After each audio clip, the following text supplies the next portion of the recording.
अस्सलामुअलैकुम दोस्तों, मैं हूं उमैस मुनीर। आप देख रहे हैं हमारा यूट्यूब चैनल। नाज़रीन, का बांग्लादेश ने भारतीय रियासतें पाकिस्तान को तोहफे में दे दी हैं। एक खबर सामने आती है जिसके बाद भारतीय मीडिया के ऊपर आग लग जाती है। उनके अंग अंग के अंदर इस तरह सी कैफियत देखने को मिलती है, चीखों पुकार शुरू हो जाता है। एक तोहफा जो कि बांग्लादेश की जानिब से पाकिस्तान को दिया गया, उसके ऊपर एक नया तनाज़ा खड़ा हो चुका है। वो तोहफा कौन सा था, आज की वीडियो में आपके सामने रखेंगे। वैसे तो पाकिस्तान की जो अफवाज हैं उनकी बांग्लादेश के अंदर मौजूदगी वैसे ही इनकी नींदें हराम करने के लिए काफ़ी है, लेकिन अब जब ये खबर सामने आई कि पाकिस्तान के chairman chief of joint staff committee Bangladesh गए हैं और एक ऐसे वक्त में गए हैं जब भारत पाकिस्तान के खिलाफ एक और हमले की तैयारी कर रहा है, जिसके लिए उसने फौजी मशकों का एक नोटम जारी कर रखा है। 12 दिनों के लिए ये फौजी मशकें जो है वो की जाएंगी, लेकिन इसके जवाब में फिर पाकिस्तान ने 2 नोटम जारी किए हैं। पहले हमने इस्लामाबाद वाले इलाके की जो एयर स्पेस है वो बंद की, फजाई हदूद को बंद किया, लेकिन आज हमने कराची वाला जो एरिया है वहां पर भी फजाई हदूद को बंद कर दिया है। और ये बिल्कुल वही एरिया है जहां पर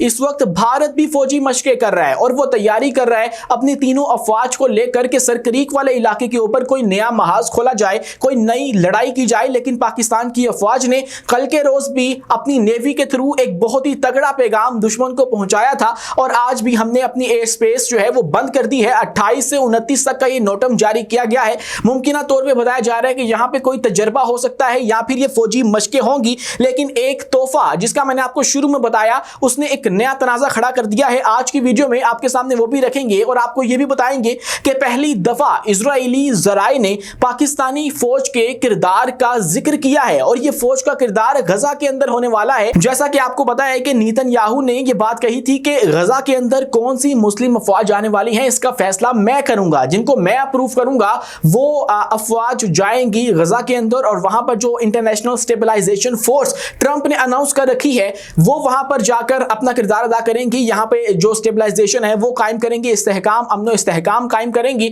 अब उसके अंदर 3 बड़ी अफवाज के जो नाम है वो तो आ रहे हैं, लेकिन उसके अंदर पाकिस्तान का नाम भी लिया गया है और इजराइल के जो दिफाई सोर्सेज है उनकी जानिब से पाकिस्तान की जो आर्मी है उसका नाम लिया जा रहा है। और पाकिस्तान की अफवाज अब गजा के अंदर जाएंगी या नहीं, ये सवाल है जो कि इस वक्त जेर बहस है और पूछा जा रहा है। आज की वीडियो में इस हवाले से भी तमाम तफसीलात आपके सामने रखेंगे और आपको यह भी बताएंगे कि पाकिस्तान और अफगानिस्तान के जो मुज़ाकरात हैं जो कि इस वक्त इस्तांबुल के अंदर जारी हैं वो खटाई में पड़ते हुए नजर आ रहे हैं। एक और महाज यहां पर भी खुलने का जो खदशा है वो पैदा हो चुका है। ऐसा क्यों है? ये मुज़ाकरात जो कि पिछले हफ्ते से ही चल रहे हैं और अब 3 दफा जो पाकिस्तान के चूज करदा लोग थे या फिर जो अफगानिस्तान के चूज करदा लोग थे वो मिलकर बैठे हैं और इस्तांबुल के अंदर बैठे हैं। पहले इन्होंने जो दोहा के अंदर मुज़ाकरात किए उनका क्या नतीजा निकला और अब जो मुज़ाकरात हो रहे हैं इनका क्या नतीजा निकल जा रहा है। आज की वीडियो में इन तमाम तफसीलात के ऊपर बात करेंगे, लेकिन इन सबसे पहले हमारी आपसे 10 गुजारिश है कि इस चैनल को लाइक कीजिए, सब्सक्राइब कीजिए और बेल आइकन को लाजमी दबा दीजिए ताकि हर नई आने वाली वीडियो आप तक बर वक्त पहुंच सके। दोस्तों, त्रिशूल के नाम से जो भारत है वो फौजी मशकों का ऐलान करता है और ये फौजी मशकें अब तक की सबसे बड़ी फौजी मशकें बताई जा रही हैं जो कि भारत की जानिब से की जानी है। और इसके जवाब में भी पाकिस्तान भी एक नोटम जारी करता है और पाकिस्तान की जो नेवी है उसकी जानिब से भी ये बात वाज़ेह तौर पे बता दी जाती है कि अगर इस इलाके के अंदर दोबारा से आप लोगों ने कोई हरकत करने की कोशिश की तो उसका जवाब किस तरह से दिया जाएगा। लेकिन ऐसे में एक बहुत ही गैर मामूली दौरा किया जाता है पाकिस्तान की जो अस्करी क़यादत है उसकी जानिब से और ये दौरा बांग्लादेश का दौरा होता है जहां पर अभी हालिया हुकूमत चेंज हुई है और वहां से जो मोदी का इन्फ्लुएंस है वो खत्म हो चुका है। मतलब अब वहां पर हसीना वाजिद नहीं रही है जो कि मोदी के जो कदम है वो अपने मुल्क के अंदर जमा कर रखती थी, अब वो कदम उखड़ चुके हैं। तो अब वहां पर डॉक्टर यूनुस भट्ट की हुकूमत है जो कि नोबल इनाम याफ्ता है। अब उनके साथ जाकर एक मुलाकात होती है पाकिस्तान के जो chairman chief of joint staff committee है जनरल साहिर शमशाद मिर्जा, और एक ऐसे वक्त में मुलाकात होती है जब भारत पाकिस्तान को सरक्रीक वाले इलाके की या रन ऑफ कच्छ वाले इलाके की धमकियां लगा रहा है कि हम लोग यहां से आपके ऊपर चढ़ाई करेंगे और यहां से हम लोग कराची के ऊपर हमला कर देंगे। इस तरह की जब धमकियां पाकिस्तान को लगाई जाती हैं तो यहां पर पाकिस्तान शायद अपने उस वाले प्लान के ऊपर अमल दरामद कर रहा है जो कि हमने पहले ही अनाउंस कर दिया था कि अब की बार आपके जो दूर दराज वाले इलाके हैं उनको भी निशाना बनाया जाएगा या फिर आपको हम लोग मशरिक से शुरू करेंगे और मगरिब तक ले जाएंगे। यह पैगाम पाकिस्तान की अफवाज की जानिब से पहले ही दे दिया गया था और अब लगता यह है कि उसके ऊपर अमल दरामद भी शुरू हो चुका है। एक ऐसे वक्त में जब पाकिस्तान और भारत एक बार फिर से आमने सामने आ चुके हैं, पाकिस्तान की अफवाज का बांग्लादेश में दौरा करना और वहां पर जाकर उनको फिर एक ऐसा तोहफा मिलना जिसके ऊपर एक नया तनाज़ा खड़ा हुआ है। ये तोहफा एक किताब थी जिसका नाम द आर्ट ऑफ ट्रायम्फ था। अब ये किताब इतनी ज्यादा मुतनाज़े क्यों हो गई, इसको लेकर मुतअद्दिद राय जो है वो इस वक्त मौजूद हैं। अब इसका जो मामला भारतीय मीडिया ने उठाया वो ये था कि इस किताब के ऊपर अगर आप देखें तो कवर पेज के ऊपर एक तस्वीर बनी हुई है और उसके अंदर जो भारत की 7 सिस्टर स्टेट्स हैं, यानी कि उनके जो चिकन नेक है, सिलीगुड़ी कॉरिडोर है, उसका नक्शा भी मौजूद है और वो बांग्लादेश के अंदर शामिल है। तो ये बताया जा रहा है कि ये ग्रेटर बांग्लादेश का नक्शा है जो कि पाकिस्तान को तोहफे में दिया गया है और इससे जो बांग्लादेश है वो ये पैगाम पहुंचाना चाहता है कि भाई आपको हम लोग गर्दन से दबोचेंगे पाकिस्तान के साथ मिलके और फिर ये रियासतें जो हैं वो पाकिस्तान को दे दी जाएंगी। इस तरह का जो वावेला है वो भारतीय मीडिया के ऊपर इस वक्त किया जा रहा है। और फिर इसी तनाजुर में डॉक्टर यूनुस भट्ट का एक बयान भी इस वक्त जेरे गर्दिश है जो कि उन्होंने रवा बरसी अप्रैल के महीने में दिया था। खबर यह थी कि चीन के दौरे के मौका पर भी डॉक्टर मोहम्मद यूनुस ने कहा था कि खित्ते के समुंदर का वाहिद निगहबान बांग्लादेश है क्योंकि भारत की 7 मशरकी रियासतों के पास समुंदर तक पहुंचने का कोई जरिया नहीं है। यानी कि बांग्लादेश ने धमकी लगाई थी जो भारत है उसको कि भाई आपकी जो रियासतें हैं ये चूंकि लैंडलॉक हैं, इनके आसपास कहीं पे समुद्र मौजूद नहीं है, तो इन्होंने अगर कोई बंदरगाह इस्तेमाल करनी है तो वो बांग्लादेश वाली बंदरगाह होगी, तो हम लोग जो है वो इनको इस्तेमाल नहीं करने देंगे। तो इनके ऊपर जो अपना इन्फ्लुएंस है वो कायम करने की एक तरह से थ्रेट जो है वो बांग्लादेश ने ऑलरेडी भारत को दे रखी है। तो ऐसे में जब पाकिस्तान ने बांग्लादेश का हाथ पकड़ लिया है और पाकिस्तान ये बात बता चुका है कि आपकी जो इलाकाई वसअत है हम लोग उसको खत्म कर देंगे और हर जगह से आपको टारगेट करेंगे और मशरिक से आपको टारगेट करेंगे, तो ये तमाम तर मनसूबाबंदी पाकिस्तान और बांग्लादेश के दरमियान इस वक्त मुमकिन तौर पर हो सकती है। जहां पर एक तरफ ये हो रहा है वहीं पर दोस्तों एक बहुत बड़ी खबर सामने आई है और वो खबर ये है कि इजरायली मीडिया ये क्लेम कर रहा है कि इजराइल की जो दिफाई क़यादत है या उसके जो दिफाई हुकाम है उन्होंने अपने कानून साजों को ये बात बताई है कि कौन सी अफवाज गजा के अंदर जाएंगी और बतौर इंटरनेशनल स्टेबलाइजेशन फोर्स अपना किरदार अदा करेंगी। उसके अंदर 3 नाम लिए गए हैं जो कि बंद कमरा इजलास के अंदर उनकी जो फॉरेन अफेयर्स की कमेटी है उसको भी बताए गए और उनके जो दिफाई हुकाम है उनको भी बताए गए। अब उसके अंदर एक नाम तो उनका एक बहुत ही करीबी दोस्त है, पाकिस्तान का भी करीबी दोस्त है। ये बड़ी अजीब बात है।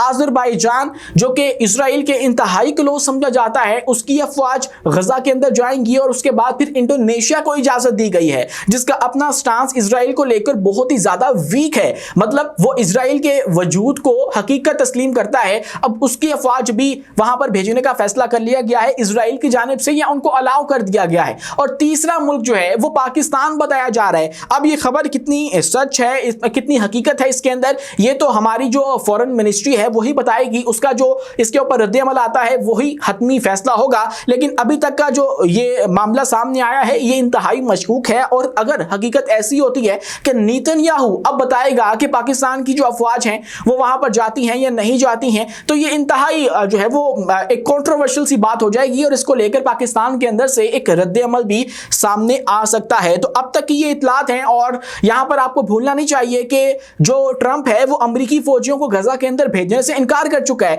जहां पर यह हो रहा है वहीं पर जो उर्दन है वहां पर पाकिस्तान के फील्ड मार्शल भी पहुंच चुके हैं और मिस्र के अंदर भी पाकिस्तान के जो फील्ड मार्शल है उन्होंने दौरा किया, मतलब मिस्र से फिर वो गए उर्दन जो कि दोनों ही इजराइल के नेबर्स हैं, उनके साथ बॉर्डर शेयर करते हैं। तो इसको सारे मामले को उससे भी जोड़ा जा रहा है कि ये मुमकिन तौर पर तैयारी हो रही है गजा के अंदर जाने की और वहां पर जो अमन इस्तेहकाम है वो कायम करने की, जिसके लिए उनके जो करीबी मुमालिक है उनको ऑन बोर्ड किया जा रहा है और उनके साथ ताउन को इस वक्त बढ़ाया जा रहा है। जहां पर एक तरफ ये हो रहा है वहीं पर पाकिस्तान के जो प्राइम मिनिस्टर हैं शहबाज शरीफ वो भी इस वक्त पहुंच चुके हैं सऊदी अरब और सऊदी अरब के अंदर उन्होंने मोहम्मद बिन सलमान से मुलाकात करनी है। उसको भी अब इसी सिलसिले की एक कड़ी बताया जा रहा है कि आगे गजा को लेकर क्या करना है, वहां पर किसकी अफवाज जाएंगी, क्योंकि पाकिस्तान और सऊदी अरब अपने जो हालिया दिफाई मुआहिदा है उसके तहत एक हो चुके हैं, इनकी अफवाज एक हो चुकी हैं। तो इसीलिए अब कौन सी फौज गजा के अंदर जाएगी इसको लेकर मुमकिन तौर पर कोई बड़ी पेशरफ्त सामने आ सकती है। लेकिन अभी तक का यह है कि नेतन्याहू ने कहा था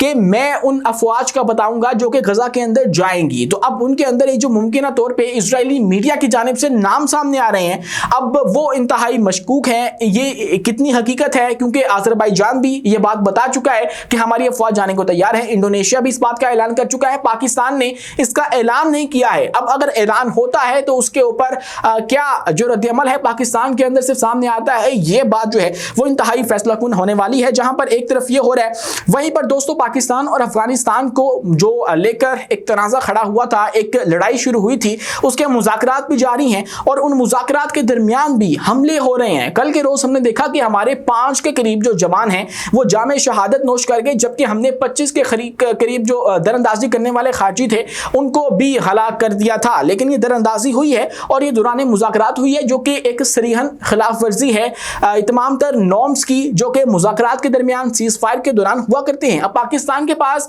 इस चीज़ का जवाब मौजूद है कि हम लोग इस दरअंदाजी का जवाब दें और अफगानिस्तान के अंदर स्ट्राइक्स करें, जो कि पाकिस्तान पहले ही कह चुका है कि अगर इस तरह का मामला होता है, अफगानिस्तान और पाकिस्तान के मामला तय नहीं पाते हैं, तो हम लोग फिर अफगानिस्तान के अंदर बमबारी करने का हक भी रखते हैं और हमारे पास सलाहियत भी मौजूद है कि हम ये सब कुछ करें। और अब लगता यह है कि पाकिस्तान जल्द ही इसका जवाब भी देगा, क्योंकि जो इस वक्त इस्तांबुल के अंदर मुज़ाकरात हो रहे हैं वो भी नाकाम होते हुए नजर आ रहे हैं। पाकिस्तान ने अपना जो हतमी मौक़िफ़ है वो तो अफगानिस्तान के सामने रख दिया था, लेकिन बताया जा रहा है सिक्योरिटी ज़राए की जानिब से कि अफगानिस्तान की जानिब से कोई मंतकी जो नतीजा है वो सामने नहीं आ रहा है, कोई मंतकी जो शराइत हैं वो सामने नहीं रखी जा रही हैं जिसके ऊपर दोनों जो फरीकैन हैं वो एग्री कर सकें। लेकिन इसके ऊपर भी BBC ने एक जो शर्त है वो बताई है, जो कि इस तमाम तर मामले के अंदर रखी गई है। मतलब पाकिस्तान की तो एक क्लियर है ना कि आपकी सरजमीन नहीं इस्तेमाल होनी चाहिए पाकिस्तान के खिलाफ, लेकिन BBC ने भी एग्जैक्टली यही बात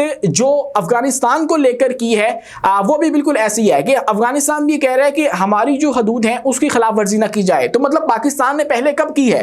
क्या TTP अफगानिस्तान के अंदर कार्रवाइयां करती है? नहीं, वो पाकिस्तान के अंदर करती है। उनकी पनाहगाहें कहां पर हैं? पाकिस्तान के अंदर है? नहीं, पाकिस्तान के अंदर वो सिर्फ कार्रवाइयां करने आते हैं, जब उनके खिलाफ कार्रवाई होती है फिर जाके छुपते हैं वो अफगानिस्तान के अंदर। तो इस तरह का मामला है।